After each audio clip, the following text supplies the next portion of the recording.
TSN Plus. This is OverDrive with Hayes, Noodles, and the O-Dog on TSN 1050.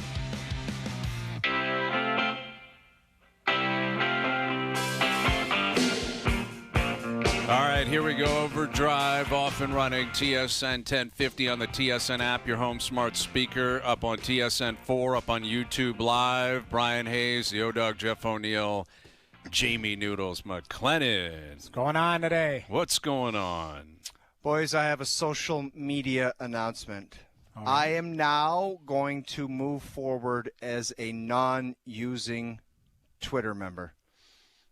I'm done. You're out. What does I'm that out. mean? I see you replying to a lot of people. I mean, No. you're really active Wow. on there. Wolf? Wolf Blitzer and others. I mentioned to Wolfie that he changes jerseys every year. I'm just so fatigued with egg avatars and puppet avatars and just people with stupid things. I can't do it anymore. I'm just going to watch in the background like Noodles. There's going to be nothing coming out of my nothing. I don't. Yeah, what do you mean? No, by Jamie, noodles? Jamie, you Lurking once in a the while. background. Once in a while, you'll say, like, happy birthday to this guy.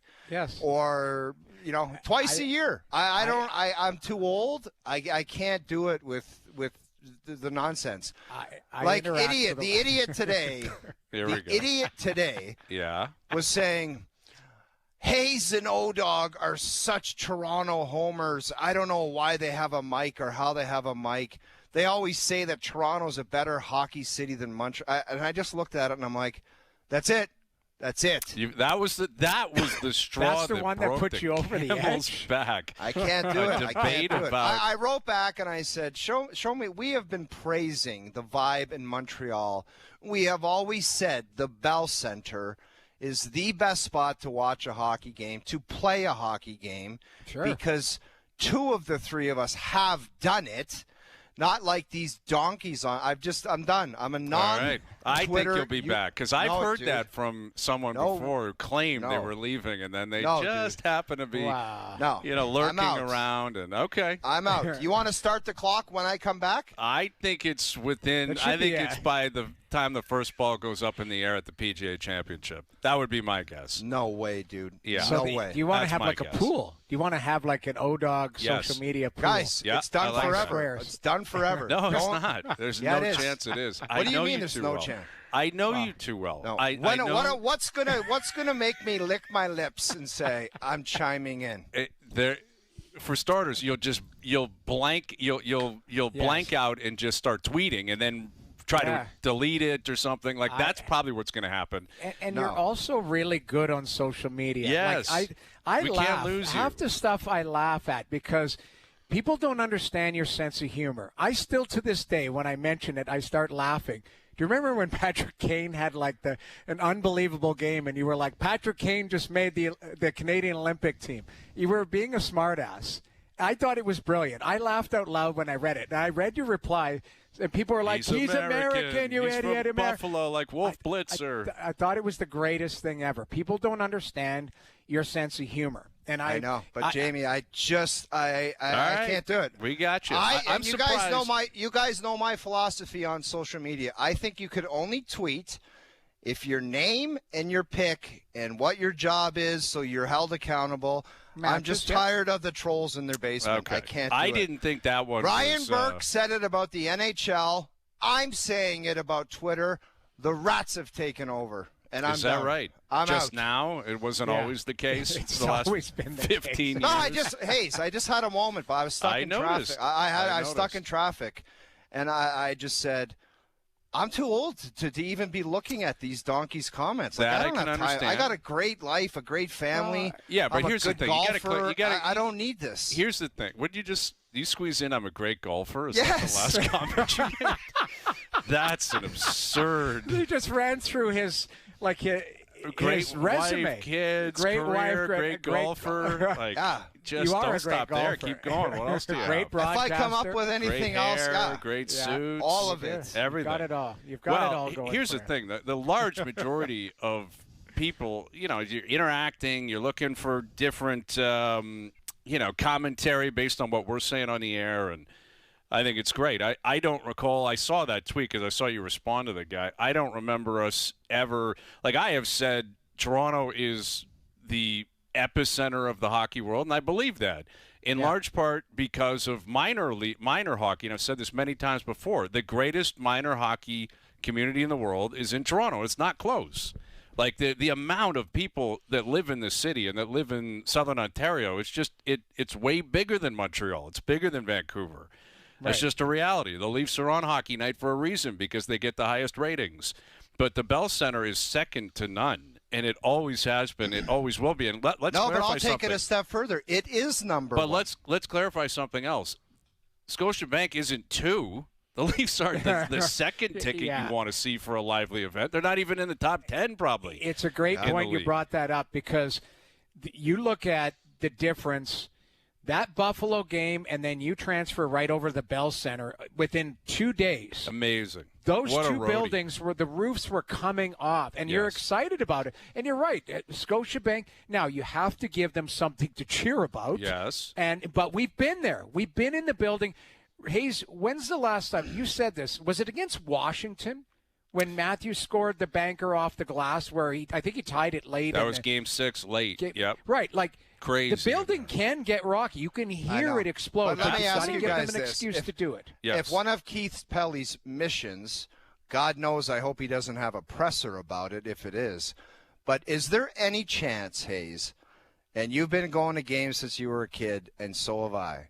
Is there any chance that changing? Then I know Shanny was brought to his attention. He tried to do things with the volume of the music, and you're not going outside to blow darts and whatever it is. Could they ever make it an atmosphere that could enter and venture up into the top 10 in the league? Could they ever do it? But the answer is no. Here's a crazy answer for you. I think the team has to win. No, first. Dude. Yes. I know. But I'm talking about people getting up and cheering and yelling. But here's why I don't think it happens, okay?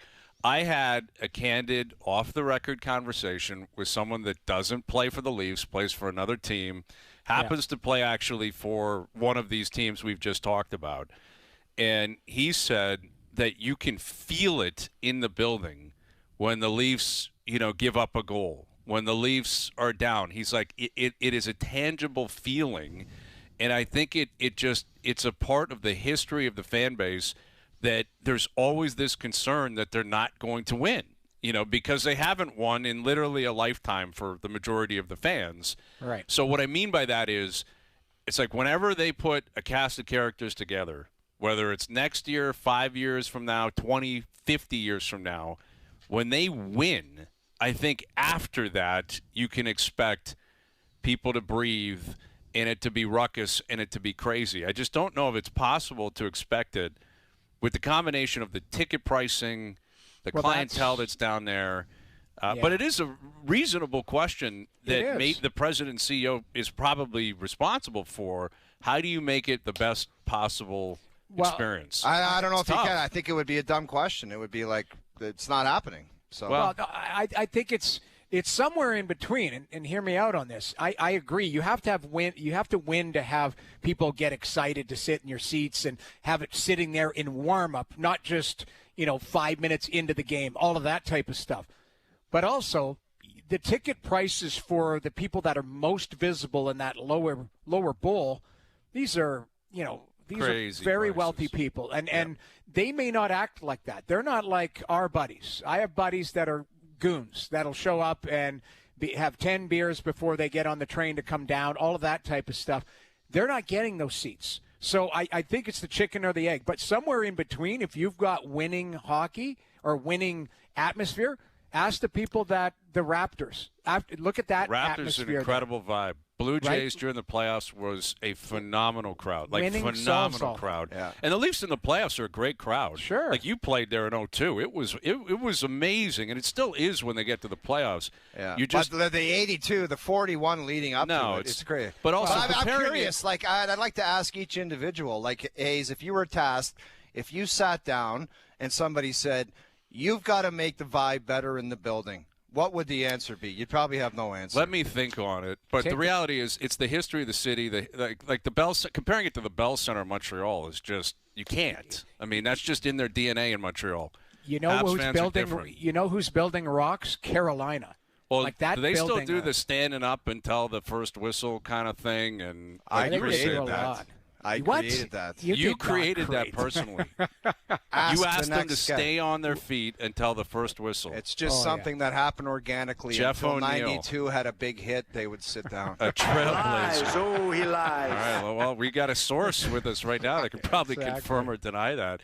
Here's your former teammate, the head coach of the Carolina Hurricanes, Rod Brind'Amour. Can you confirm that, Rod, that the O-Dog personally created the history of fans and the reaction down in Carolina?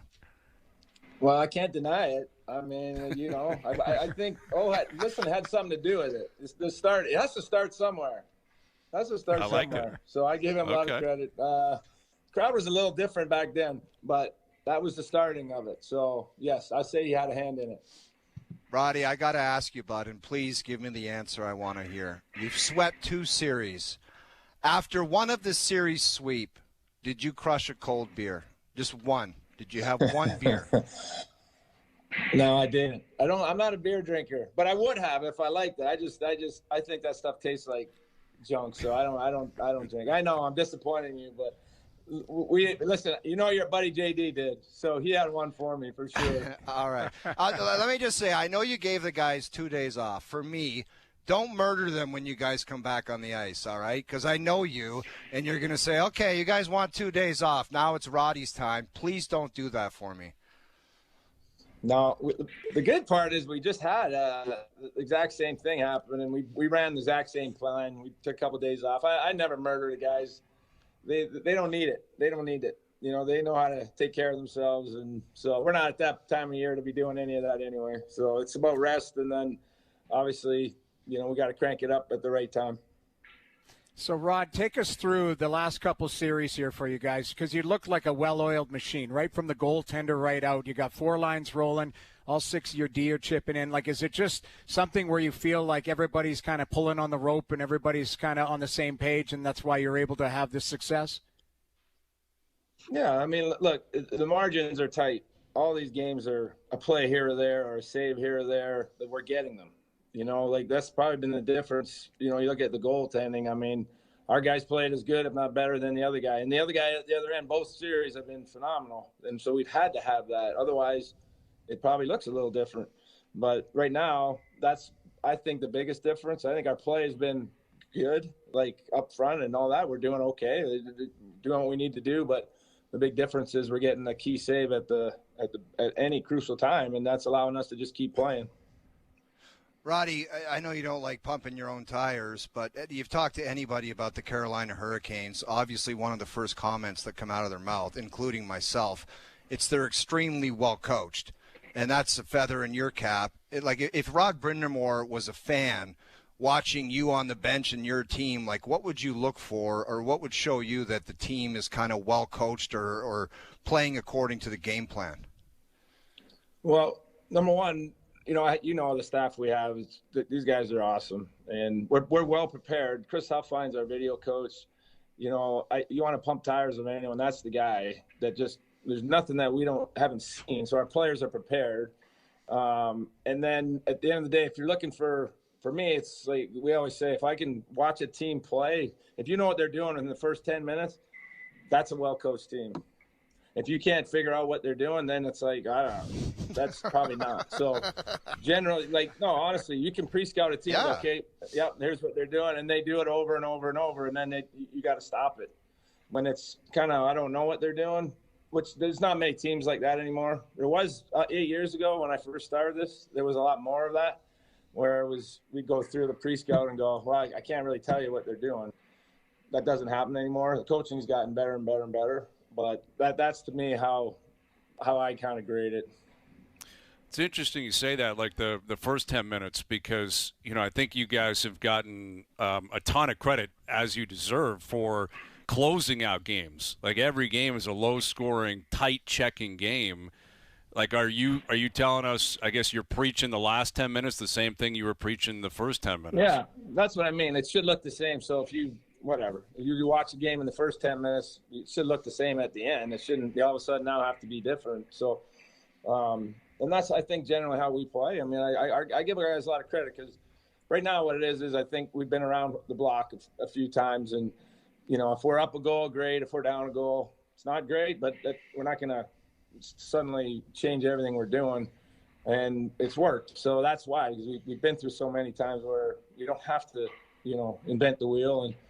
And it goes a lot to say we do have good leadership. I can't say it enough. When you have guys in there that just get it and it just filters down, right? And over the years, everybody we brought in, we still kept the core group of guys that get how to play. And it gives you a chance. It doesn't guarantee anything, obviously. We still haven't reached that final step, but we got a chance every night that play, and that's all really you can ask.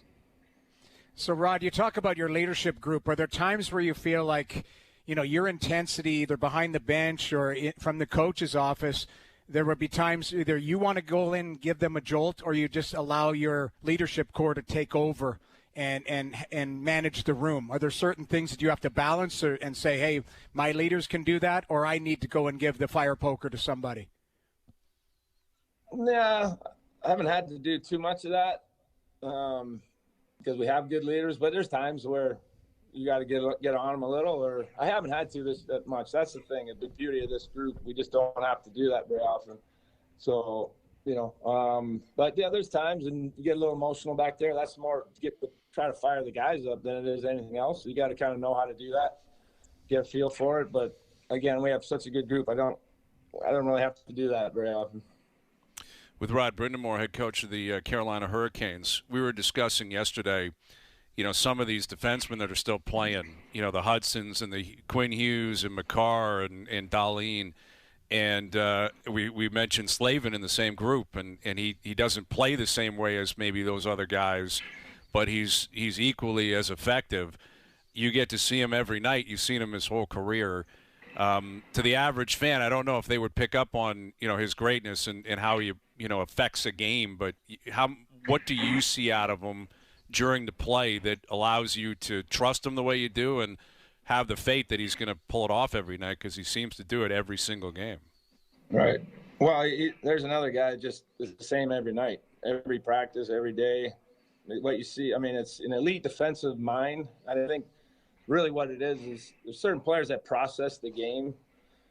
And that's probably something we have to start doing better as, like, when you're scouting people. Like, everyone can kind of see the talent you might have, but how are you processing the game? He's 2 steps ahead of everything. And so that's what makes him great. Like, he knows where the puck's going. He knows if he sees a breakout or whatever coming at him, okay, they're doing this. So he's ahead. He knows where the puck's going. That helps him. And he obviously has talent, but the way he thinks the game is at an elite level. And, you just look at the ice time that he gets on, like, the penalty kill, for example. I don't know what that's worth. What he does for us in that regard, it's like a guy scoring a power play goal every time. I mean, it's insane. So he's that valuable to us.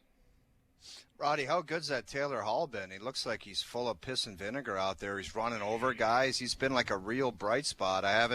It's not that I've ever seen him, like, play poorly, but it's and I know he's won a Hart Trophy, but it's like some of the most effective hockey I've seen him play. Yeah, no, you're hitting it right on the head there. That I did not know what we were going to get when he kind of showed up. He was in Chicago there, and you're not really. I mean, to be honest, you're not watching those guys play much, and you kind of lose track of players. And he showed up on the scene, and the ability was all still there. Like, he could. I was like, damn, this guy is a great player. And to be honest, what's been the best thing is he's doing other things than just. I hear you show him hitting, trying to be physical. And I don't know that was necessarily in his game. His play away from the puck has been elite, really. It's taken on another level. So he's trying to do those things. Of course, he's a playmaker and skate and score, and you see that. But it's all the other little things that he's doing, I think, that probably impresses me the most. What do you see in Montreal and Buffalo that I know you don't know who you're going to play yet, but they're both young, speedy, kind of high-scoring teams, or have that ability anyway. What kind of challenge might they bring? Two of the better teams in the league. Yeah, two of the better teams in the league. I mean, obviously, pick your poison on that for me. I mean, that's, you kind of hope, that they just beat each other up a little and maybe have a few nicks and bruises when they get to us. But, I mean, it's a fun series to watch.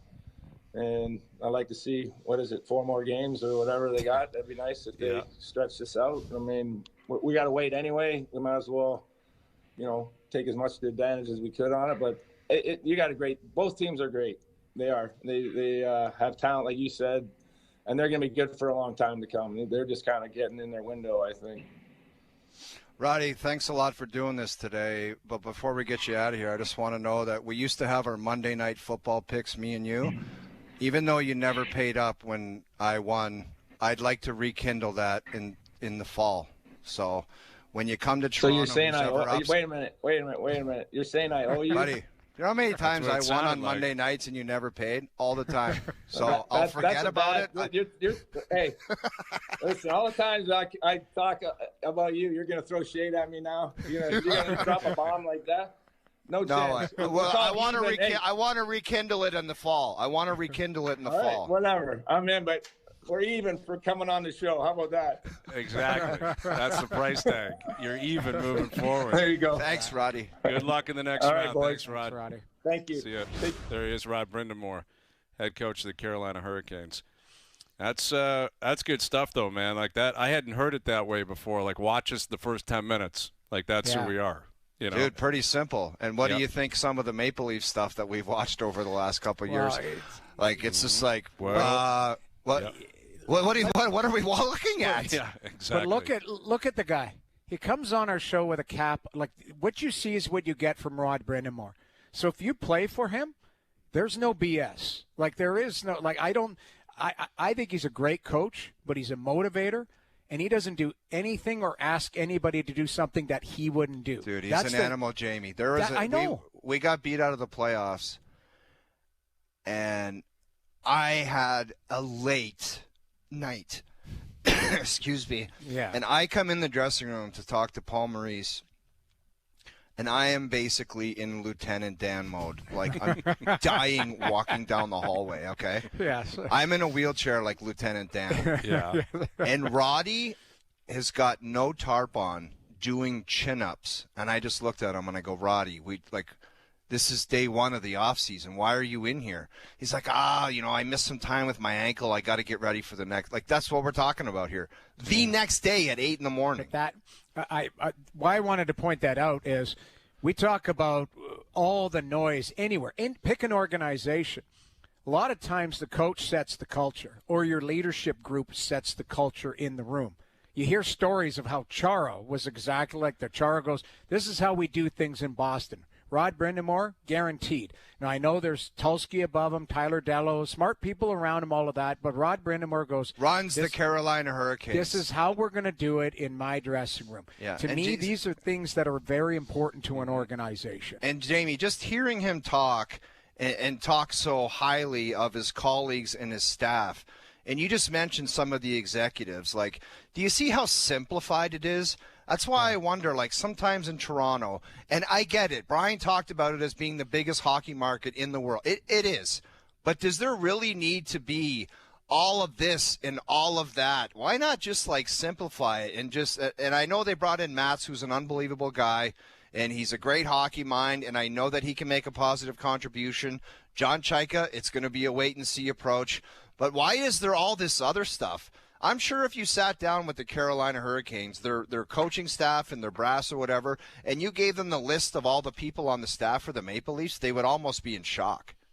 Shock. Well, yeah, and I've been asked about that myself, where getting compared to Carolina it's like an insult. And that's because of Dundon, right, the owner, who now has gone to Portland, and no one can stay in hotels, and no fans aren't getting shirts at playoff games, and that gets brought up a lot.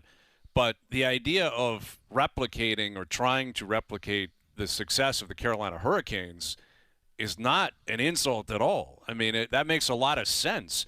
as long as you're going about it the right way, where Right. if you're looking at it, if you're Maple Leaf Sports Entertainment saying, hey, we could do this really cheaply, then it's not going to work for you.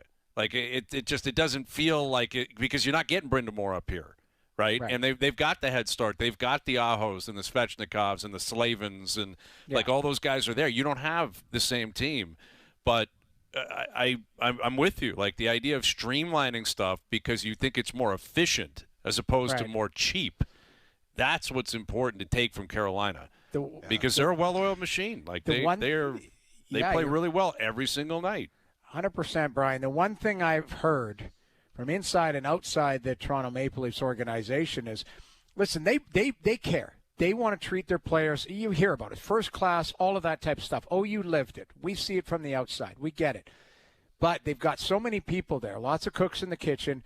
It's paralysis by overanalysis sometimes. And I think sometimes you've got to just simplify and go, take a look at this. And maybe that's what Keith Pelly's trying to do. Singular vision, this, and this. You need help. And it's hard to compare Carolina to Toronto because it's a massive – the markets are different. The business is different. But like you said, the game is still the game. They go out and play 200 – like the ice is the same size, all of that type of stuff. We look throughout the league right now, and you could actually compare organization to organization. Does Colorado have all of the resources that the Maple Leafs have? They probably do, probably don't, but it's more of a singular vision or maybe a little bit more than Carolina, but a lot less than Toronto. Yeah. Colorado looks pretty damn good. Man, are they good. Watching them last night. Like they are. And I said to a buddy of mine this afternoon, I said, you look at some of the teams that are sitting at home watching or going to. That Minnesota's a hell of a team. Mm-hmm. They're going to go down. The Probably in just 5 now. It might be 5. Well, it sounds like Eriksson Ek and who is it, Boldy or somebody else is out, which is concerning. But again, Brodin. But at the end of the day, like there's a lot of good teams, a lot of good organizations that are sitting at home watching. And only one team gets to win. So you've got to get that standard going. I think the Leafs got lots of work to do, but it doesn't mean you can't have the right vision, the right people working it. Yeah, well, we'll see if they do in the end, right? Like we'll see what they end up doing. Yeah. All right, we've got MJ coming up today, confirm or deny later this afternoon. Jay's back in action after a loss last night. Get into that. PGA Championship, McIlroy not looking great. We'll give you an update on what Rory's dealing with. OverDrive continues up on YouTube Live.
the PGA Championship on TSN and TSN Plus. Now, back to Overdrive with Hayes, Noodles, and the O-Dog.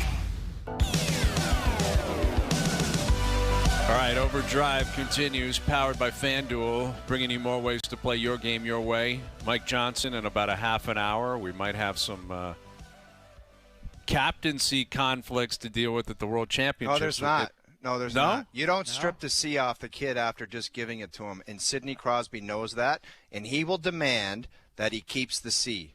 Okay. You think so? Sidney I know Crosby, so. no letter. Imagine Sid over there with no letter. They'll give him cruising another around. A. They'll give him another A. I mean, Celebrini is a respectful kid. I guarantee you he goes give him the C. 100%. That's what I would say. That's And not- the play. Not that he's not captain material. I just think Celebrini would give way to Sidney and go, I'm sorry, I'm not doing it. Let's talk about this. Sidney Sure. Crosby's 38 years old, correct? Why is he going to the Worlds? Who cares? He's a Canadian legend. He loves I playing love it. games. He's disgusted that his season's over. It's crazy. Right. He is going to say, it's time for the kid to gain experience.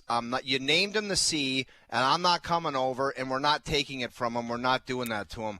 I'm going to wear the A this year. That's what's going to happen. I think you're right that that'll be Yeah. Sid's approach. And I think Noodles is right that Celebrini is going to be like, I can't possibly can't be do the it. C with this No. guy on the team. I already know the conversation that's going to happen. Sid's going to say, I want to take you out for lunch. We're going to have a couple beers, and we got to have a chat. And he's going to say, just like Billy Hayes said to you, it's your time now. Go get the mic. What? He did. Yes, he did. He did do that. But It's your time now. I don't know. I think, listen, ultimately it doesn't really matter. And it's a testament to how they feel about Celebrini. And I think it'd be very cool if Sid the fact that Sid's going is Yeah. When's the first game? Crazier than McKinnon with the flippers in the pool to me. Like, Sid is 38 years old. Yeah. Friday, I guarantee you Celebrini skates out on the ice with the C. Yeah, okay. I think you're probably right. I'd say there's a high percentage of that. I don't think it's 100% because he may be adamant. I feel he may feel awkward. Like honestly, that's Sidney Crosby. Like we were just at the Olympic Games and the guy was obviously wearing the C at that point. But it's pretty cool that Sid's going at his age after playing in the playoffs. He's still going. That's huge. And, I mean, it's always fun to watch the World Championships, but the idea of Sid and Celebrini both there together, very, very cool. So we'll get to that. There's we got to touch on the Jays and their game tonight and what happened last night, where Vladdy's at. And Gosman had a rough go. yeah, to he's start. 0 for 4 again last night. And they're 41 games into the season now. Like I said on Jay last night, I was just spitting facts. Like, he's in a bad place, and he's really struggling. And the amount of people, you talk about social media, like, did we forget what he did last year? I'm like, yes, I get what he did last year. It's not the World Series anymore. Like this, you turn the page. This is the major leagues, man. You roll the season over, and you are expected to do it every single night. Yeah. Like that's the reality. When you're the man, you have high expectations. If you don't want to be the man, then don't be the man. But if you're going to make $500 million and be on the face of the team, then high expectations are going to apply to you. And don't forget, he had a great world playoffs, stud, out of this world performance. But last year he hit 23 homers. Yeah, this, he hasn't had an extra base hit in a long, long time, and he is fighting it right now. And he is an easy out. That's the reality. They're pitching him. They're not even pitching him that. It's easy for me to say. But they know he's going to go chase it, and he's trying to pull everything. He's trying to hit home runs, and it's not working for him. Could be worse. The big dumper, Cal Raleigh, is 0 for his last 34.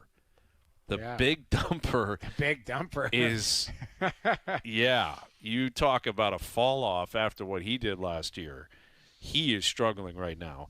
But I wanted to get your take on this Frank Saravelli report, where Frank reporting that the Edmonton Oilers called up Vegas and said, hey, we'd like to have a chat with Bruce Cassidy. I think it's classless, man. And Vegas, I guess, withheld permission, whatever that means. But who cares about what Vegas does? But why would you not, if you're going to do that, fire Chris Knobloch. The guy took your team to 2 finals and turned it around, and you do that to him?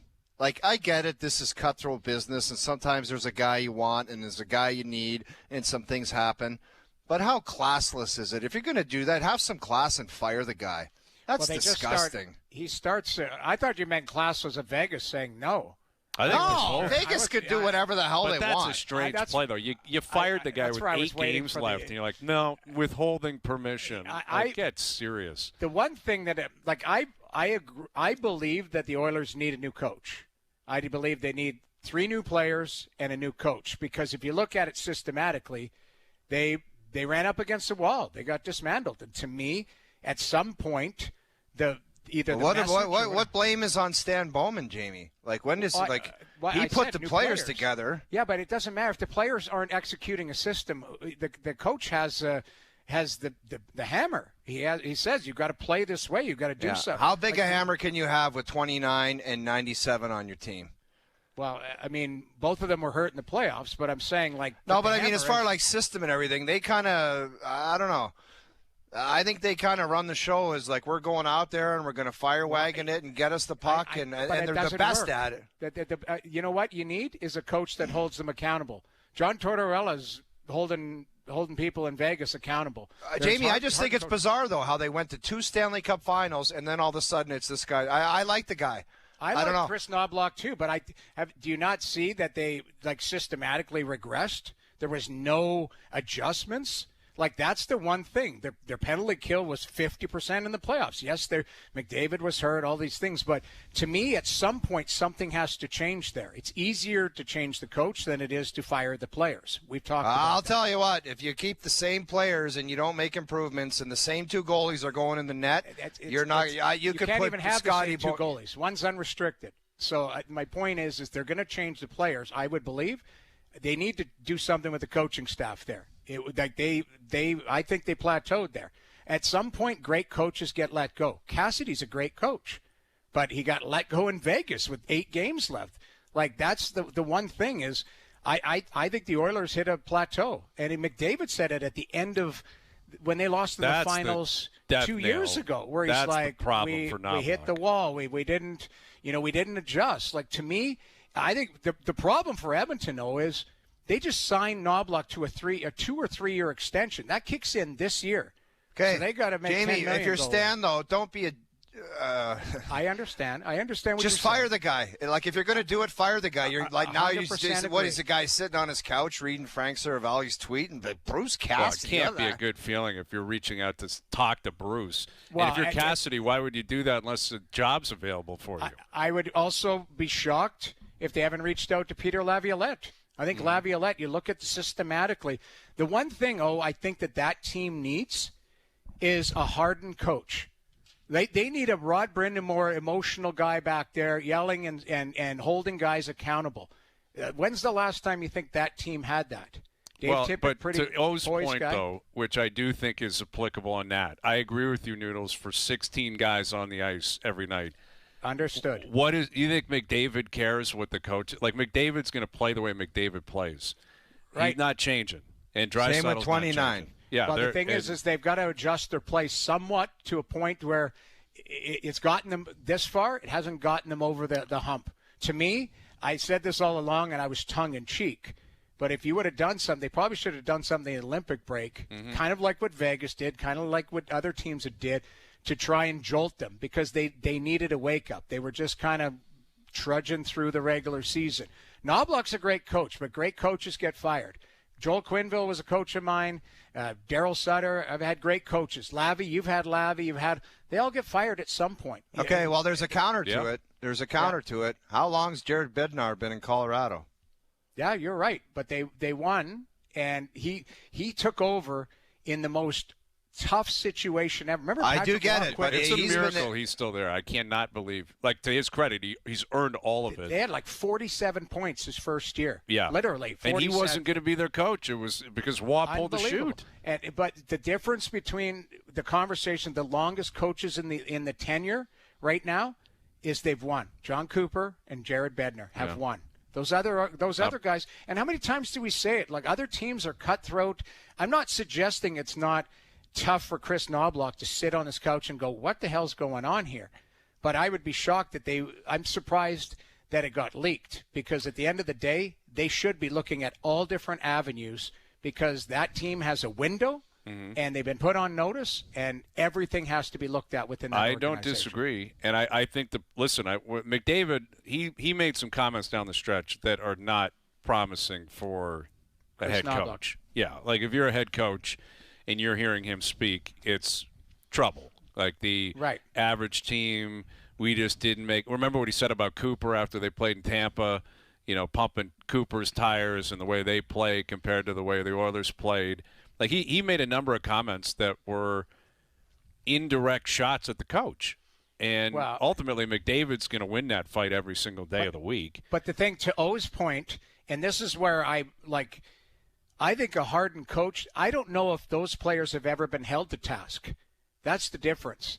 I would like to see a coach with cachet come in and go, I'm sorry, you don't want to play this way? You're not playing. You're going to play 20 minutes tonight. Well, I'm pretty sure if Bednar said that to Nathan McKinnon would say, excuse me. Hold on a second. Have you seen them argue on the bench? Oh, they do all the time. Exactly. And you know what Bednar doesn't do? He doesn't back down. Like, these guys are ultra competitive. I have no problem with a coach getting into it with a top player, because that's the respect that is there, and it pushes him on any given night. Rod Brind'Amour, and we just had him on. I look at that guy, and I'm like, that guy holds his players to task. And whether it's Sebastian Aho or Stahl, those guys know how he wants them to play that particular night. And I don't know if on any given – the thing is you could say, I'm doing this or I'm not doing that. You haven't won yet. So you can't lean back on that. Bednar and McKinnon probably have this mutual respect where it's like, okay, we've been to the promised land together. You're going to push me on a Tuesday night in November. I get it. But at the end of the day, they haven't done that in Edmonton. Mm-hmm. So I think something has to change there, and I think all things should be on the table. I agree with you, I don't like that for Chris Knobloch having to read that online going, hey, they're looking at other people. Don't like Bowman's got to own some of it, too. I'm not the Jari deal him. Obviously didn't work out. The Holloway and Broberg not matching. That wasn't Bowman. That was Jeff Jackson. Whoever's responsible in the front office. Right. The front office has got to own some of it too. They've gone backwards out there, and that was in. Now they also made some good signings, and they kept some good players, and they made a couple of deals, but it's not just the coach. But interesting times in Edmonton. But all right, go ahead. Yeah, sorry, go ahead. No, I just O's not wrong. I just was waiting for you to say what part of it was it Vegas or Edmonton. I just think it's a complete D-bag way to conduct business if you're going behind a guy's back and then it gets public. It's just like you don't have the decency. You're going to move on, fire the guy. Surprised by Vegas, too. Like I guess Frank's report indicated that because they're within the division, but and technically they're paying him and he's still under contract, so they have the right to do it. But really, you fired the guy, and he won a Stanley Cup for you. Show some respect to him as well to say, we're not going to stop you from getting another gig. How would you like it if you got home, Hayes, and Keith Bauer and Steph Apolito were letting it leak that I was going to host OverDrive? I wouldn't. I don't know if I would like that. What kind of traction would that report? Dregs reports he's been speaking with Keith Bauer, the grappler, and Al's Steph, brother. and Al's brother. Al's brother is waiting in the wings at home. And how many? Well, you're not on social media, so you wouldn't even see that. Yeah, report. You wouldn't know that, buddy. You wouldn't even know that report. I told you. Yeah, is there a way to be like? How do you be? It's just like incognito. A social member at a golf course. Like I'm coming for a snack at lunch and I'm out. I'm not participating anymore. Okay. Yeah. Well, that's disappointing. All right. Mike Johnson in 20. OverDrive continues up on YouTube Live.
NLL playoffs. Live here on TSN and TSN Plus.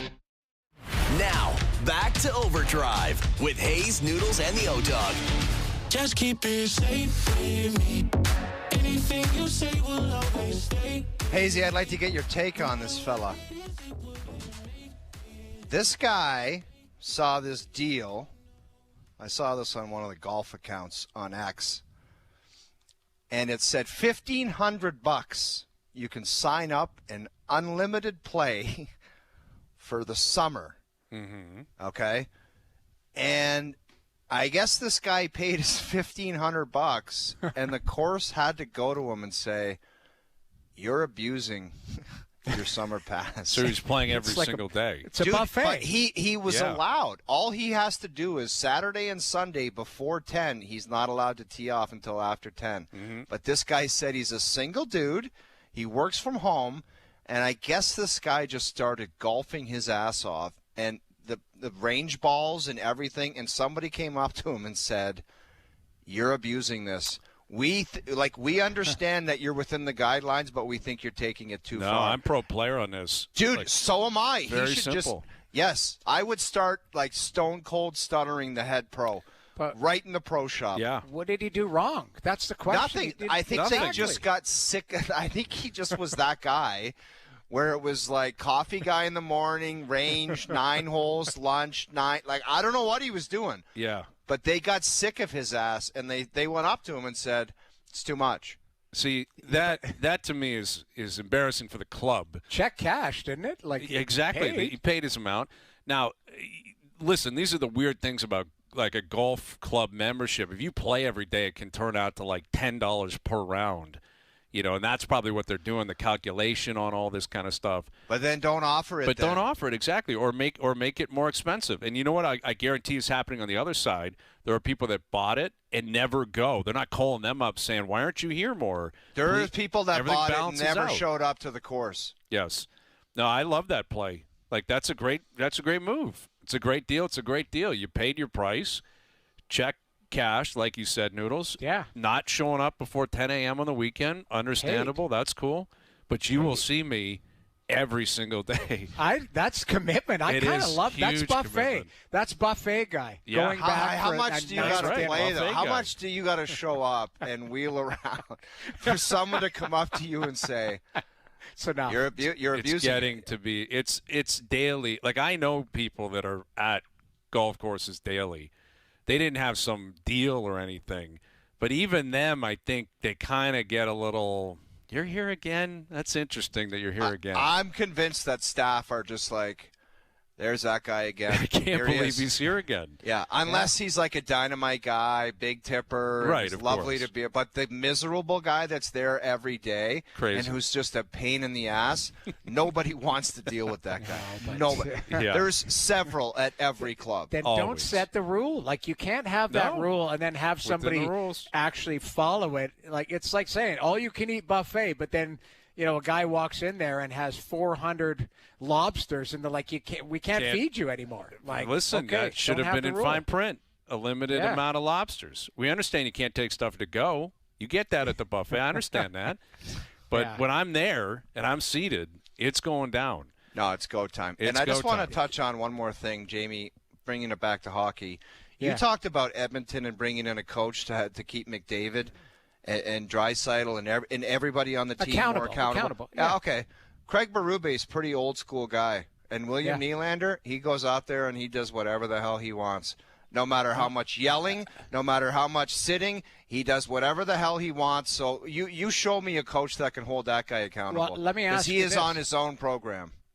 We can go back. We talk about in the 5 o'clock hour. How many times did Nylander miss a shift this year? Did he miss I don't think he Couple missed much. times. Couple Handful of times. times. Yeah. Right, and I'm Handful not. of times. Listen, Willie's not it's not the case study. I'm just saying there is an expectation of this is how we want to play. No, I And get you're it, right, but somebody there are should outliers. somebody could crack a whip and say, if you don't you're not going out on the ice if you don't start playing the right way, and he ain't going to do it. I get it, and it's a great counter argument because there are case studies throughout the league but the one constant thing is we're talking about teams that haven't gone. I mean, didn't win. Yeah. Toronto didn't make the playoffs. Edmonton lost in the first round. Right. So obviously they need to look at change. That's Players what I need was to saying. buy in, man. That's the reality Agreed. for anything. You need the players to lead first. They establish pretty much everything, and they can work in sync with the coach. But you need the players to have the right mentality. Yeah. Hour 2 coming up. Mike Johnson, confirm or deny, OverDrive continues. TSN 1050 and on TSN 4.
You've accomplished so much. I don't know what I'm doing. I don't even really know who I am.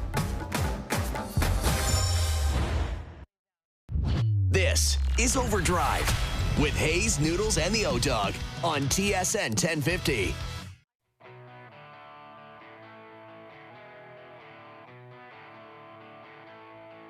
All right. Cool. Bringing you more ways to play your game your way. Brian Hayes, the O-Dog, Jeff O'Neill, Jamie Noodles, McLennan. We got Confirm It Deny coming up later in the hour, and I made a mistake in the last hour. I made a mistake, and I want to address it right here, right now.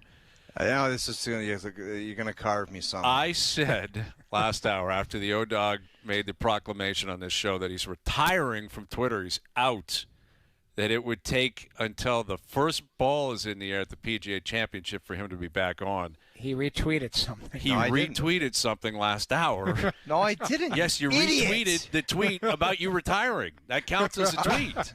So you can't retweet the retirement tweet and then claim you're retired. What are we, 12 years old? You're on there tweeting.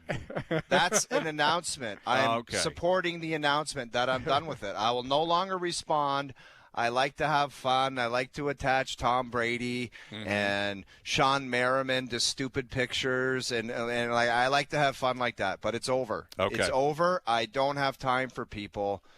Starting now, just like Kramer, we're not talking anymore. And the little jabs, it's like they just chew at you and chew at you. It's like, I don't agree. By the way, why are you fat again? It's just like it is unnecessary. Like I'm just like, why? Like I have a thing. I started doing, like, I know Jamie blocks a lot. I have blocked so many people. I don't know you on a personal level. If you say one thing condescending or smart ass or you make fun, I block you immediately. If you honestly, like, I don't mind talking hockey with people. Hey, what do you think about this? What do you think about that? I don't mind it. But if you're going to be a jerk, I just block you. I have no time for it. All right. I wasn't trying to, delve back into the topic. I was just pointing out that was just part of the announcement. Okay. I thought I probably should have the announcement of apologizing for my mute button yesterday. The mute malfunction. I had a mute malfunction. Oh, you played it at the end of the show, did you not, yesterday? Yes, it was one of my favorite things. Oh, my God. Tell him not to answer it.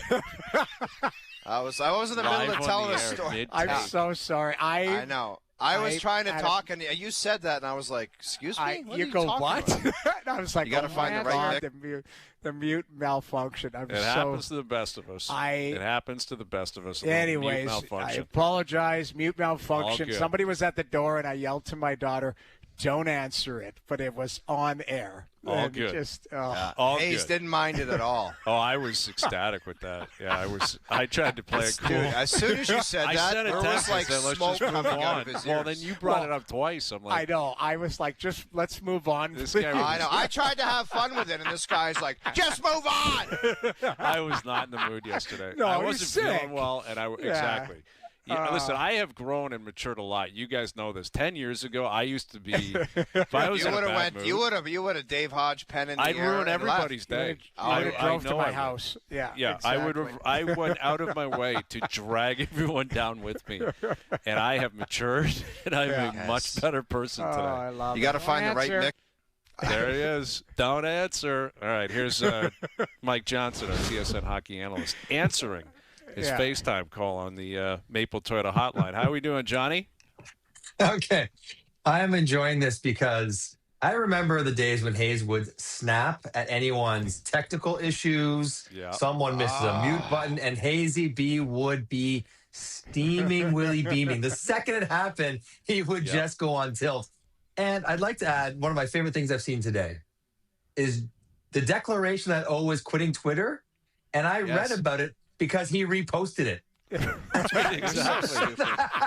Johnny, exactly. I had. Do we see a disconnect? Retweeting Johnny, his own retirement. Shut up, Johnny. I had to announce it. Like OverDrive announced it that I'll no longer be participating, so I retweeted it. That's like Jim Nantz retiring from the Masters in 2035. Yeah, right. Exactly. In 2035, I'm done at the Masters. That was the greatest announcement from Jimmy Nantz. He just looked in the camera and he's like, and I thought he was going to say the next Masters is my last. He goes, After that 2036 Masters, I'm out.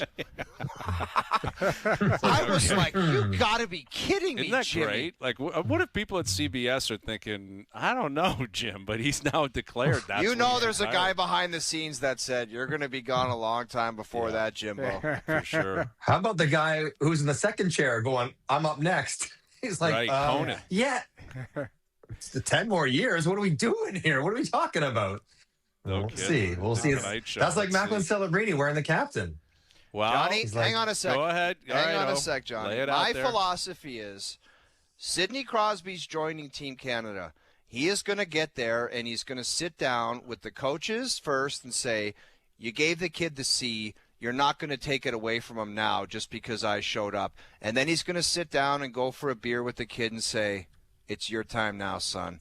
I'm going to help you out, and I'll be like a co-captain, and they're going to give me an A, but you're going to remain the captain of Team Canada. I'll bet money that on Friday he skates out Macklin Celebrini with the C on. I'll hang up and listen, Johnny. Go ahead. 100% except calling him kid as much as you did. I do agree. Or son. But what about the reverse Uno? Out of respect for Sid, I cannot wear the C. I need the A, and I'm giving it to him. Yeah. I won't let you play for Canada and not have the C because you, until you retire, are Captain Canada. Yeah. I mean, I think that's quite likely as well. It might be the double Canadian standoff. You take it, no, you have it. They both will be giving it up. I agree. It was like, I think it was Vince Carter that started the All-Star game when Jordan was going to come off the bench, I believe.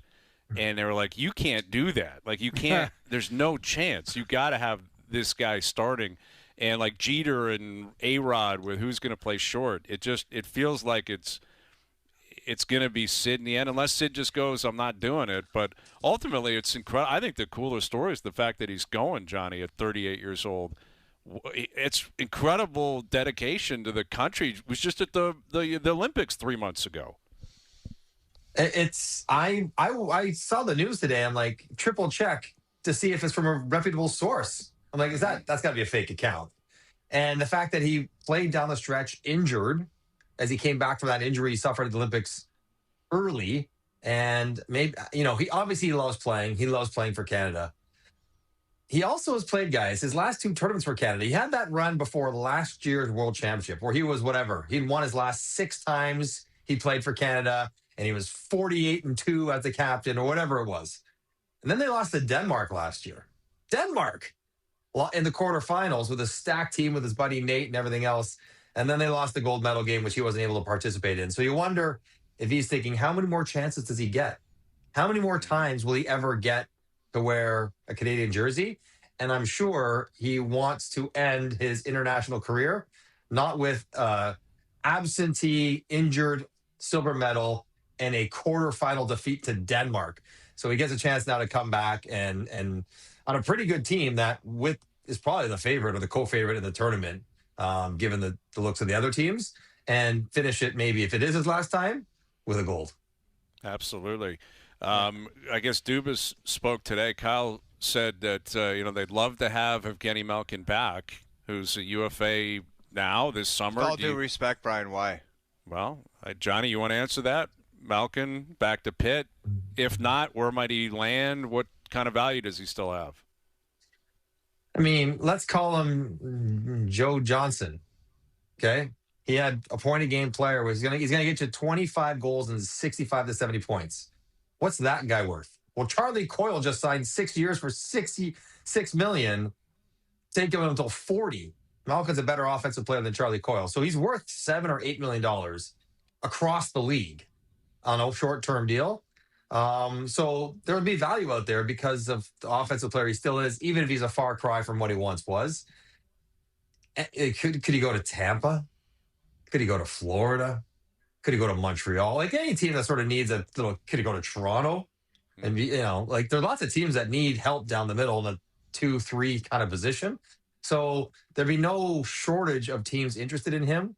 But I think Kyle Dubas almost has to say that and hope that it works out. And it looks like they're going to just go run it back until the wheels fall off. And I think that's what you're saying. Instead of being proactive and maybe turning the page and going a different direction, trying to make it go as well as it did this year, which it probably won't next year, just the nature of the sport. But not a lot of loyalty out there. And I guess Kyle Dubas is at least publicly showing that he's going to have some to the big three in Pittsburgh. So, Johnny, just following that up quickly, with the cap going up, and it's a good chunk going up, do we have to reset maybe our standards on what a $5 million player is to maybe be 6.5 type of thing? Like, you know, and do we all have to do that across the board when we judge something? Always. And I know we hate talking about percentage of the cap. We hate it because we don't want to do any math, and I get it. But whatever, if you're a 10% player 3 years ago, you're still a 10% player. Just 10% now is 10.4 million instead of 8. Right? Like, you have to adjust with the growth. And the value as you allocate it around your team is going to be approximately the same as the teams that were successful doing it years ago. So everyone's got to get, I mean, it's going up 5% this year, went up 4% last year. It's going to go up 5% the year following. So in the last 3 years, you're going to have to go up 15% or so. So a $5 million player, exact same player is 5.75 or 6. Like, that's how it's going to be. So when we fall out of our chairs seeing Alex Tuch getting 10.89 million on the open market, or Charlie Coyle getting 6 years as a 34-year-old who I don't think has ever had 60 points in his career at $6 million, we're like, yeah, that's a function of the growing salary cap, and it's great news for the players. Well, I think he's had 20 goals. Yeah, 20 goals like twice in his career. He's been around a long time, man. And he's just signed 6 years. It's good for him. Yeah, good for him. Yeah. Exactly. Well, you know, you mentioned Tuch, who I can't imagine he hits the market, but he's gone this far. You know, maybe he does. Maybe he leaves Buffalo. You know, everyone's trying to get a read on the mind of Austin Matthews right now and how he might be swayed to want to be a part of the program long term. Do you think the drafting of Gavin McKenna would have more of an impact on his future, or the signing of Alex Tuch, in terms of if you're playing the role of Austin Matthews? Is there a third option? Like, not, you know, like, is there not much impact at all? What am I think trade for McDavid. Like, what else are you going to get? No, but I mean, I don't know if either one, Hayes, really moves the needle in its own, in its own standalone. Like, Gavin McKenna won't be as good as Alex Tuch next year. Gavin McKenna will be much better than Alex Tuch in 3 years. So I don't know how that factors into Austin Matthews' calibration about what he wants to do. But I think I'm guessing Austin's view on the Leafs is in its entirety what the team feels like, not just one player or the player that's going to play with me in lieu of what Mitch used to do, but also what are we going to do on defense? What's our coach going to be? What systems are we going to play? I think it's like the entire package is what he will be evaluating, not just, hey, we got you a good winger.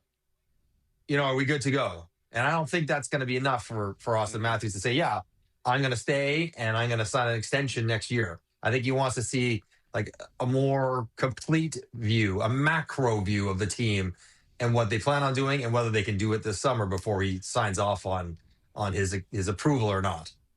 Well, yes, and listen, that sounds like the direction it's going in. Yeah, I mean, I look at, again, without knowing what McKenna's going to turn into, the scouting reports are, you know, very high on him, clearly. I mean, if he's going to go first overall, like what I've read and heard, I'm sure you guys have done the same thing, is the offensive upside is crazy. And like that, I would think would pique his interest. Again, not on the micro, like you just said, not for next season. But if this guy has any chance of turning into, this is the example I would use, and these are extreme because these are Hall of Fame, like all-time great players. But Stamkos started his career with St. Louis and now ended it basically in Tampa with Kucherov. Like, if Matthews is like, man, I got to play this long with Marner, and then maybe I get to play the next 7-8 years of my career with McKenna, if he reaches that level, that's got to be incredibly enticing.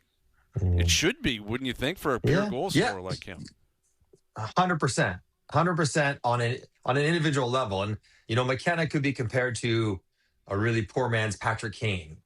You know, play driving, not great skating, smaller winger, but has a way to just produce points. And if you look at Bedard and what Bedard did in the year before he was draft eligible, I guess his 17-year-old season, McKenna did more in Medicine Hat than Bedard did when he was in Regina. You know, I think we're going to swayed by this 17-year-old kid in prime college years getting 51 points instead of 151 in Medicine Hat, where we would be swooning at this guy who could not stop scoring. So you have to take that into consideration.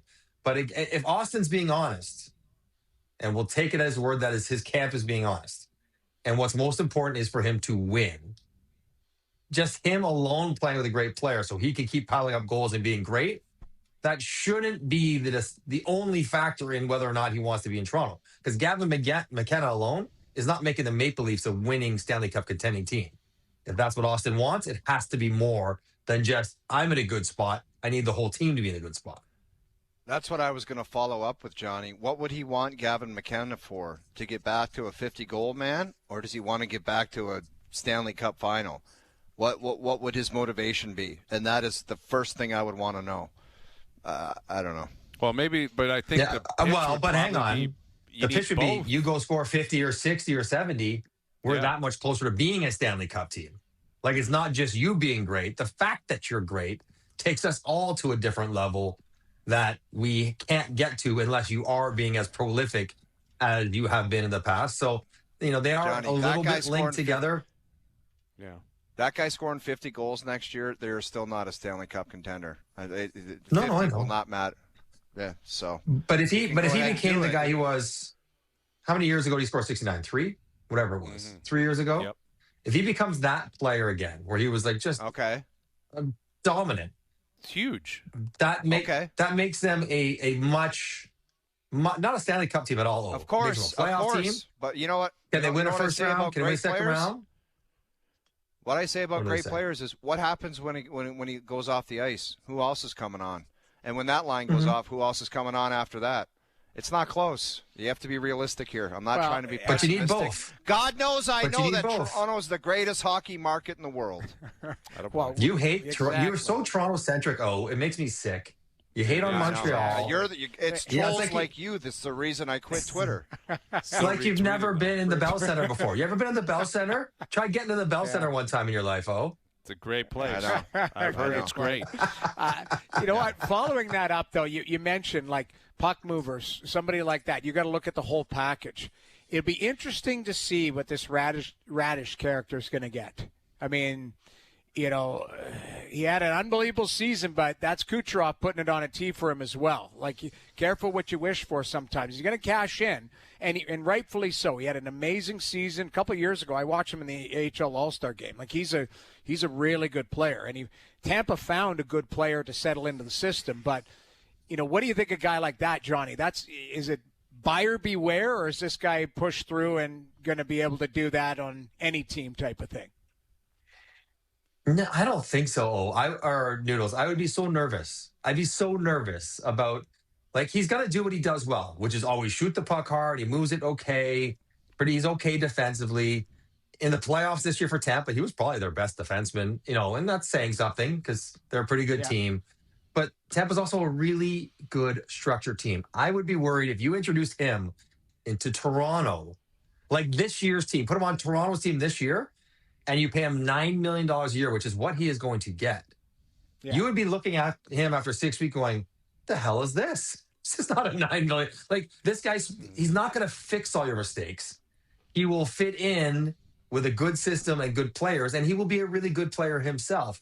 But he's not good enough to walk in there and say, I'm the number one, everyone get behind me, and I'm going to play 27 a night, and I'm going to be Zach Werenski in Columbus. Well, I am so far away. Like, I'm Quinn Hughes, and I'm on the ice. It's all good. I would be worried about that, and what that does to him mentally. Like, does he try to? He suffers from one of those free agent contracts where he tries to live up to it by changing, and it goes really terribly. I want him to get paid. He's not got a lot of money in his career. He deserves the $70 million he's going to get this summer. I'm happy for him. Yeah, but it's got to be a good spot, because if he goes to a bad team, and Toronto was a bad team, I don't know if he alone in his game would sort of survive and thrive in a bad environment, in a non-structured environment. So Game 4 tonight, Buffalo-Montreal, UPL going in for the Sabres, and it sounds like Luke Schen's going in too for Buffalo on the back end. What do you make of those moves for Lindy Ruff? UPL, I guess, not as surprising. I don't blame Alex Lyon. Noodles could tell you. Like, Lyon in Game 3 he must have had 14 shots all alone in front. Like there were so many grade A chances that the game could have been 7-0, 1-2, whatever it ended up being. I don't blame him, but the reality is Buffalo, like Colorado, like Minnesota, they play 2 goalies. And so UPL plays, and he plays well.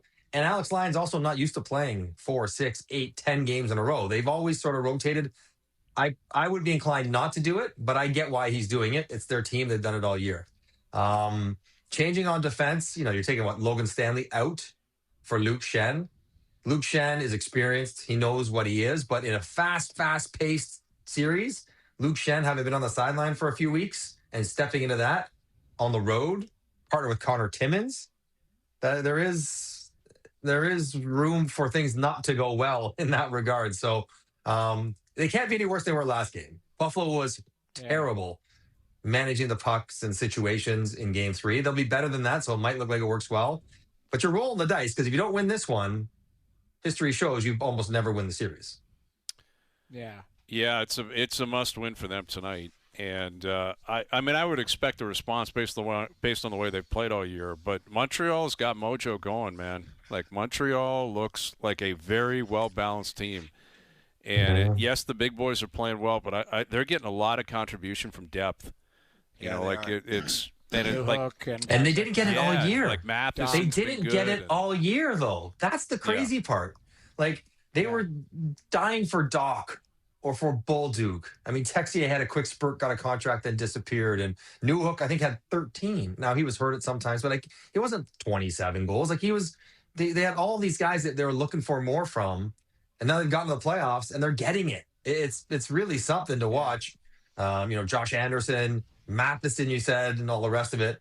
And they're still not getting a ton of scoring from their best guys. Like there is room to grow at 5-on-5 for Caulfield, Suzuki, Slafkovsky. But the one guy who's been great all year and great again is that Lane Hudson. We talked about defensemen, drive and play.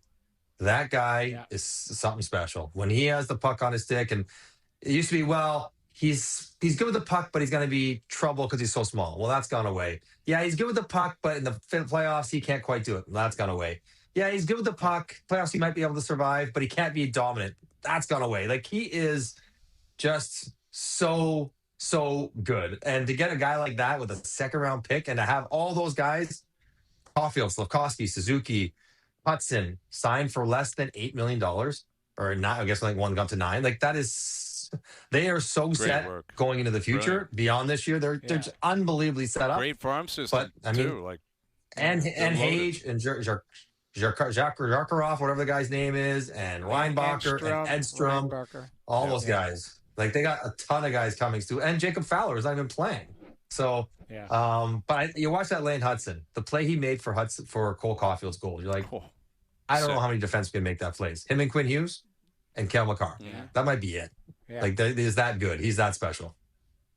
Johnny, what do you make of what's going on out in Edmonton, not firing Knobloch and playing a dirty trick behind his back? I think it's classless, man.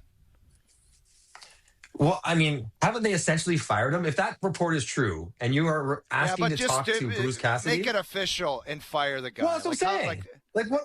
What's Knobloch doing at home? Like, I'm not really the coach anymore. They've effectively not just trying to replace me, but they're being denied. And what, are you going to come back and say, hey, you know what? We always wanted you we always wanted you anyways. Like, that is, you can't let that get out. You cannot let that get out. Exactly. Like, that is a terrible leak. And I don't like whether it's coming from Vegas' side or Cassidy's side or Edmonton, but it puts Knobloch in an untenable situation. He's basically fired. So, I'm with you. Do the humane thing. And it's like, okay, we're going to replace you. Because now that it's out, if he tries to come back and coach, that's an impossibility. And now Bruce Cassidy's a very good coach. Very good coach. And he's very good with details. And I'm sure they look at their team saying, what did we really suffer with this year? Details. Details and play away from the puck. And who's the best guy out there to correct that? I'm not saying it's not Bruce Cassidy. I'm not saying don't go hire him. Go hire him. It's fine. But you can't let it get out and then not hire him. And how about Vegas maybe not letting him? That's also, I kind of like that on Vegas' side. I kind of like it. Like, it's costing them $5 million, right? Because they got to pay him anyways. but like we know you're so good. We'd rather pay you $5 million to do nothing than risk letting you coach a divisional opponent. Like that's like a tip of the cap to Cassidy, because otherwise, like if they didn't think he was good, they're like, yeah, go ahead. We're not worried. But they would be worried what Edmonton would look like with him as the coach. And all of this, lost in all of this, is Knobloch signed a 3-year extension that kicks in this year. So they're going to have to chew on that money in Edmonton. Yeah. Like that's, that's the cost of doing business. But at the end of the day, you're right. Like it's not as bad as what did Edmonton do that Kruger. one time? Ralphie Ralph Kruger got a Skype. Yeah. Skype or hey, we're whatever. going to send you a link. Make sure you answer at 4:30 Mountain Time.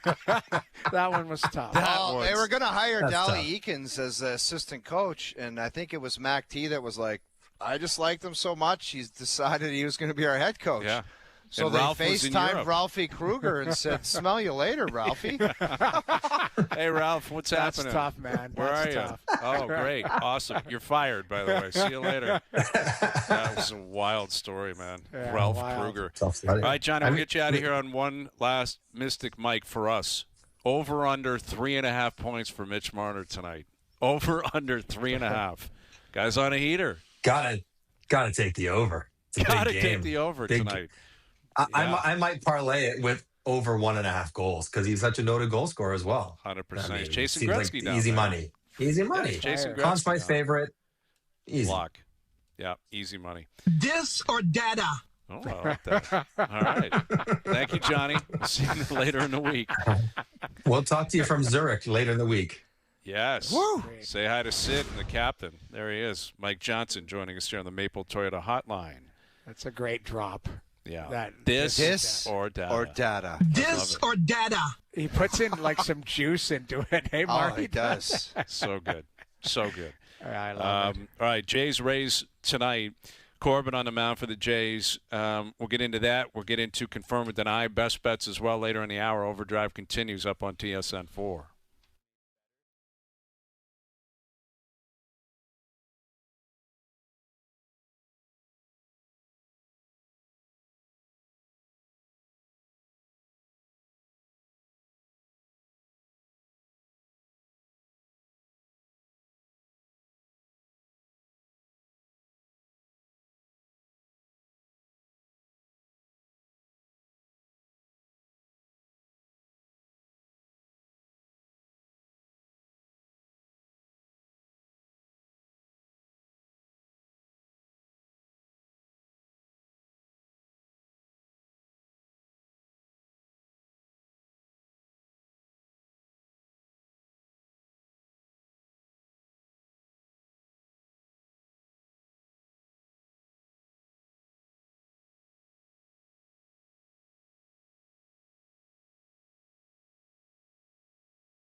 I can neither confirm or deny that this is in fact a segment. Boston trades Andrew Raycroft to Toronto in exchange for the rights to Tuukka Rask. It's been my honor and a privilege to serve as the general manager of the Toronto Maple Leafs Hockey Club. It's time for Confirm or Deny. Do you regret giving all those gentlemen the no trades or no movement clauses? I can neither confirm or deny that. I can't confirm or deny. All right, Confirm or Deny, brought to you by Boston Pizza, Canada's favorite sports bar. This playoffs, BP is summoning the hockey gods to tilt the ice in Canada's favor. Join us and feast like a hockey god on our new playoff menu. See you for Puck Drop at your local BP. All right, what a night it's going to be at Boston Pizza. Weather's nice. You got the Habs in action tonight, big game. Jays in action tonight. All right, confirm or deny, at least one team will push the Colorado Avalanche to 6 games in a series. Confirm. It's the Carolina Hurricanes, too. Yeah. Going all the way to the Cup final that they'll push it to 6. I didn't want to play like spoiler, but that's the meat and potatoes of what's left here. And I know you guys love Montreal. I know you love Buffalo. And they deserve their love and respect and flowers and all of it. I think Carolina is going to, everyone was like, watch out for Ottawa when they get in the playoffs, man. They're going to do some serious. Carolina smoked them. Yeah. Up and coming Philly, they watch out. These guys are full of juice and this. Carolina smoked them. They're systematically, structurally work contributions, and they don't even have Svechnikov and Aho going yet. Imagine those two get on the board. But there is one wild card, and we know what it is. He wears number 31. Frederick. Yeah. Who knows if that guy wants to turn himself into a pumpkin at a critical time? Because the Bussy drives in, man. Maybe after that, the Bussy shows up. And I don't think. Hey, it's been incredible thus far. It's the best I've seen him play. Mm-hmm. But Carolina is I think it's the only thing stopping the Colorado Avalanche.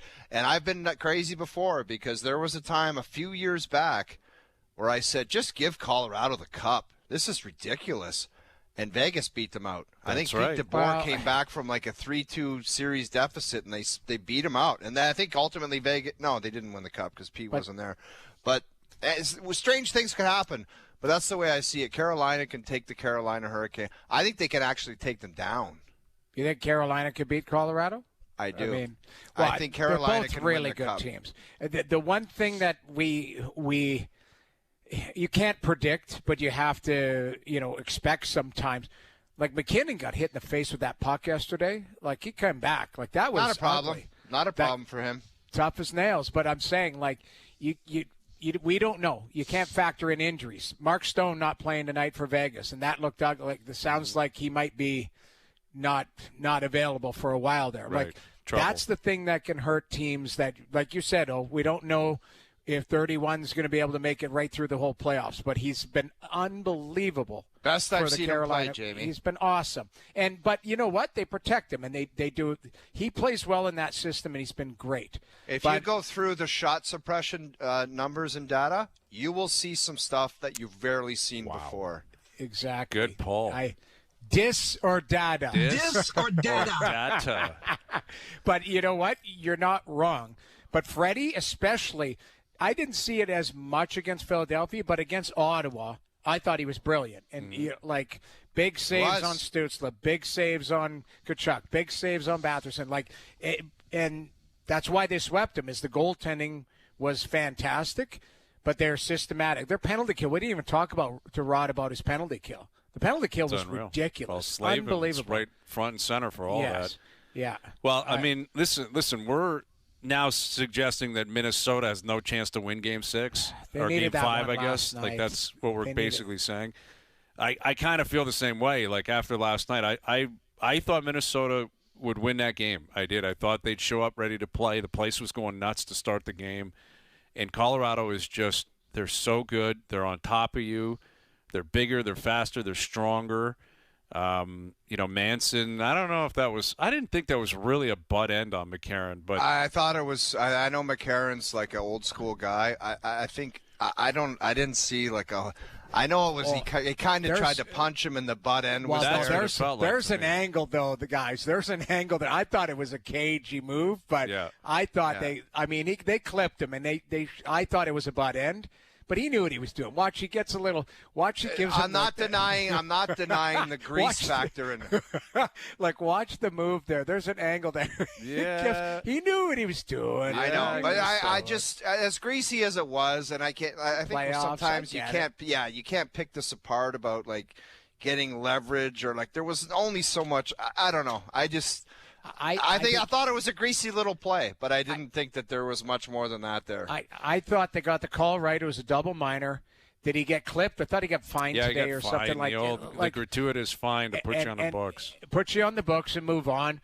Yeah. But I thought it was, he came in. Keep in mind, that's tough to jump on a moving train. Came in. I thought he played really well. He's a pain in the ass to play against, and I mean that in a real respectful way. Like Manson's tough to play against. One of my favorite D-men in the league. Yeah, I was begging the Leafs. Anaheim traded him. He looked pretty good in Anaheim. He makes you pay a price. That one, I thought he just got clipped. Him and McCarron. McCarron's a big boy too, and he was pissed about it. Do you hear his interview in between periods? He's like, "I'm glad they didn't kick him out. Like, I think he wanted to fight him." Yeah, which was great. You know? Well, we'll see what happens in Game 5. All right, confirm or deny. LeBron James returns to the NBA next season, but not with the Lakers. They're getting swept last night. That's 100% confirmed, Brian. Like, you could tell by the comments of a guy, and I read a lot into them, he would have blatantly came out and said, I'm going to know in the next couple of days, but I think it might be over. Like, it's not over, man. He is going to play somewhere next year, and it'll be a whole new thing in a different season, in a different city. It wouldn't shock me if he went back to Cleveland again somehow. Like, it really would. That's an interesting thought. With like Bronny? People pointing to Golden State. That's a big question, Hayes. Golden State. What do you think him and at his age and Steph are going to turn back the clock? Like, who knows? But but it'll be the jersey sales, and it'll be a whole new thing. Like it'll be a crazy thing, and it'll give him renewed life. But he ain't. If I was him, I would try to jump on board. Like, just do what Kevin Durant did. Like, just go say, OKC, you want me somehow? Yeah, you're 41. Like, OKC's a tough sell because they actually don't need him, which is crazy to say. Right. But they are so deep, and they got draft picks still coming. No, I know, but if I was him, that's what I would do. I'd be like, I want to pull a Kevin Durant and just go join us. What about the Knicks? That's the team. Like New York, he loves the Garden. Yeah. But you got to be careful if you're a team that's young and like on the rise and a contender. You're bringing in a massive. That's why Golden State's the play. Yeah. That's why it's Golden State, maybe Cleveland. Although I don't know how they move money around to make that work for him. After you're talking about a potential of 2 to 3 markets tops that could absorb this. But I don't see all the that goes with it being the answer. Is there an organization outside of winning and losing that would just put up their arm and say, you and your son come play for us? What's an organization that would be completely off the board? Jamie, that is irrelevant? hang on a sec. Hey, Brian, are you telling me Bronny has to go with them? No, no. I'm just He's saying. Just saying that as a marketing standpoint. I'm saying it as a marketing ploy. Going like, what sells jerseys? 20 teams in the league would do that. Put their hand up and say, LeBron and Bronny come play for me. If you're Sacramento, if you're Charlotte, if you're Atlanta, if you're like, I could name a bunch of teams that if you just don't get the pub a lot, if you're Memphis, if you're you say, yeah, please come here. Chicago, if he leaves, Hayes, how long before Bronny is playing Friday nights in the Polish Elite League? No, he had a pretty good year, Bronny. Really? Yes, he's got a chance to play. Bronny, I think it's in his best interest to just stay there and try to build your way up. Right? JJ Redick knows him, family, friends. So you think he's a bona fide NBA player? I think he's got a chance to be a depth player in the league. Like, he's not going to be a star, but could he be a guy off the bench, an 8th, 9th guy in a rotation? I think he's got a chance to do that. Yeah. I think he legitimately does. But he averaged 9 minutes a game last year, played 42 games, 3 points. Field goal percentage is 41%. He's a young depth guy in the league. I'm not guaranteeing he has a 10-year career. I'm gonna go watch him play if he ends up in Poland, man. Well, Luka's taking a lot of heat, man. Like, because Luka was hurt and he came out after and said, "I wasn't that close." But a lot of people are like, "Dude, if you're even 50%, you got to get out there and play." There's just nothing worse than the guy that's like, "Can't you try it?" Yeah, can you give us a shot? We're in the second round here. We could really use you. Like you can't even try it. I just bothered me, the guy that said, it's not happening. No, it's like, well, how the hell do you know? Don't Check, bother please. asking. Yeah. Check, please. All right, got a couple quick ones here. Confirm or deny Gavin McKenna is the face of the Maple Leafs within the next 3 years. I'm denying that because I don't even know if they're going to pick him. Okay. They might not. They might not. That's good for a deny. If they're not going to take him, then this is a denial. Well, of course, and that's why I said I'm denying it because I don't know 100%. You're a Stenberg truther? Everyone just gets caught up in the flashing. I'm denying it, too, because we don't know the status of 34 or 88. So that's why. Okay. That's why I'm denying it. Because, and that's valid because if Matthews is still here, he'll be the king of the county. Like if he's the captain and the man and he's here in 3 years. Willie, I find it hard to picture a world where Matthews is gone and Willie stays. I just don't know how that works from his standpoint or the organization's standpoint. But I think McKenna can pass Nylander. Like, you get a first overall pick, and if he starts blossoming and playing great, I don't know what his personality is going to be like.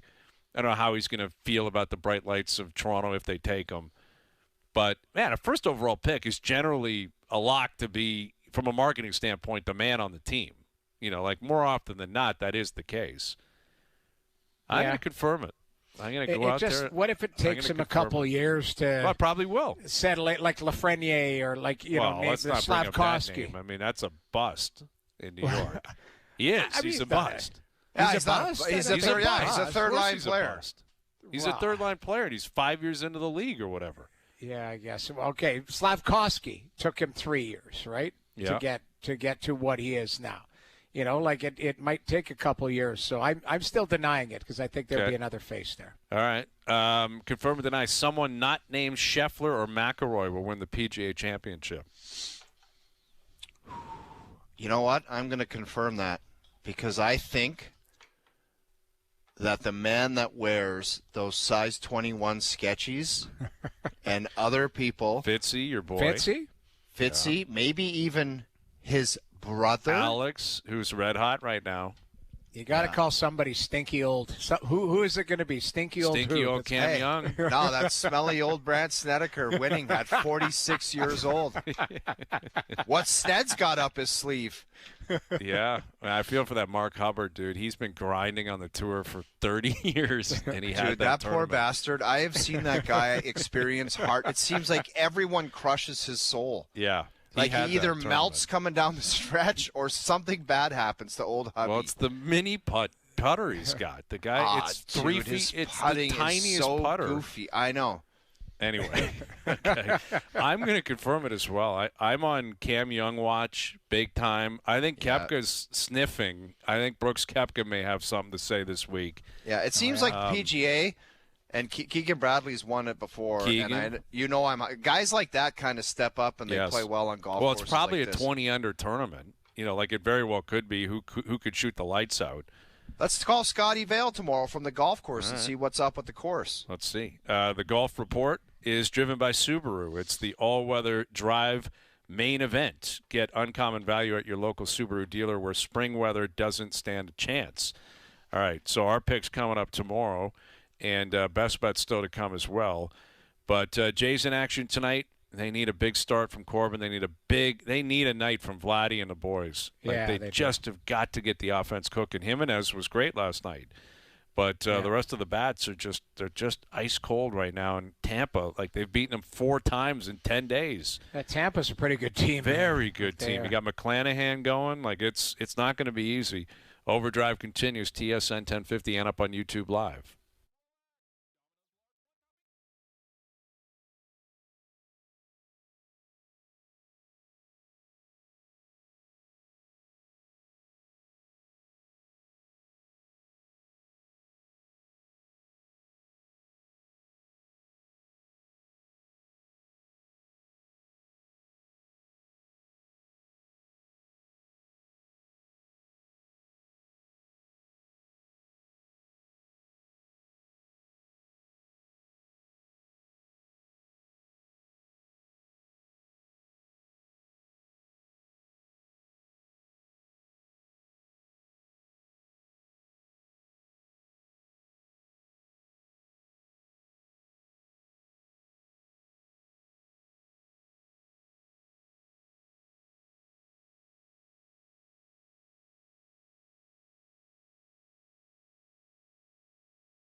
Now, back to Overdrive with Hayes, Noodles, and the O-Dog. Hazy, do me a favor, off the beaten path a little bit. Talked a little bit about the NBA. Your next B listing, because someone just posted it, and it's so incredible to look at it, like almost on paper. The Shai Gilgeous trade with the Clippers and OKC is so outrageous. Like, if you just go through the details, all the first-round picks for Paul George. Oh, my God. Yeah, it's undoubtedly the worst. No, but trade here's in what the I want you history to of do. sports. The next B listing, I want you to have boards like that available for the top 5 worst package deals in sports history. Done. Love that idea.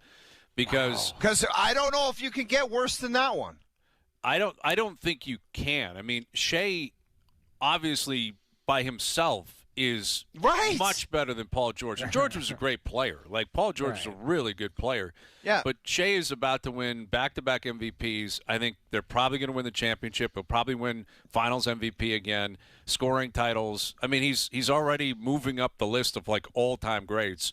And then on top of it, you know, the other players that were thrown in, the picks, they still have picks. Like, the lottery just went down, and they were sweating whether or not they were going to get the pick. Like, the Clippers are still handing them over. They were pick swaps galore. It's unbelievable how bad that trade was. Was that Baumler behind that one? Or yes, it was Ballmer. He was and it was Kawhi. It was Kawhi really behind it. This guy just swings for every. Like, that's the one thing. This guy has so much money. Doesn't matter. Like, he just washes it. I know, but goes, Jamie, there's a situation where you're swinging so hard, you're putting the franchise at jeopardy for 10 years. Well, like, that is lunacy, man. Kawhi Leonard held their feet to the fire. That's what happened. Is Kawhi said, I'm not coming unless you bring Paul George with me. And to the credit of Sam Presti in Oklahoma City, they sniffed that out and realized, you're so desperate. Go ahead. Yeah. Like, if you like, because the Clippers have an inferiority complex, and remember, it was the Lakers were in on Kawhi and the Raptors, and the Raps had just won the championship, and he flew up, and Kawhi played them like a fiddle. That I'm not coming there unless you trade for George. And OKC sniffed it out and said, fine, you can have him. But we're taking Gilgeous-Alexander, and we're taking Gallinari, and we're taking 5 first-rounders and pick swaps. And Ballmer and company, Lawrence Frank said, screw it, we got to do it if we want Kawhi. Cool. Pretty damn cool. Because the belief was they were asking the same thing out of the Raptors, that Kawhi said you got to bring Paul George in, and it was going to be like Van Vliet and Siakam and 5 first-rounders and all that to keep Kawhi. And Masai just said, that's enough. Get the hell out of here. Like, we're not doing it. Yeah. Anyway. Everyone's got that crazy moment deal. where you just say, get the hell out of here. Yeah, like, we know you're playing us here, and it's just not going to work. Like, I've heard some intimate details about some of the contracts and the wants and needs about specific things. It is beyond outrageous. You wouldn't even like, I think the guy that goes to work hard every day would not believe some of the asks. Like, you wouldn't believe it. But you wouldn't ask unless you thought you could get it. Right, Exactly. I know. But even, like, I was in pro sports for a long time, and it was crazy, the stuff I've heard. The Juan Soto deal is the best example. Oh, my God. $750 million. But then the plus suites and plus, tickets. plus it. Yeah, exactly. You know, airplanes and this and that. And, hey, we're supposed to get shirts every other week. It's just crazy. Best Bets powered by FanDuel. Make your picks and assemble a same-game parlay in seconds on the FanDuel Sportsbook app. And the Mets are the worst team in baseball. And when he was hurt, they're like, hey, you keeping up with your teammates? No, I haven't talked to them yet. Well, isn't their GM some kind of whiz kid where Pete Alonso has been tuning up him, or he's just like, you and your formulas, how's that going with your formulas? Not so good. Wow. I'm on the Jays money line, and Vladdy 2 hits tonight.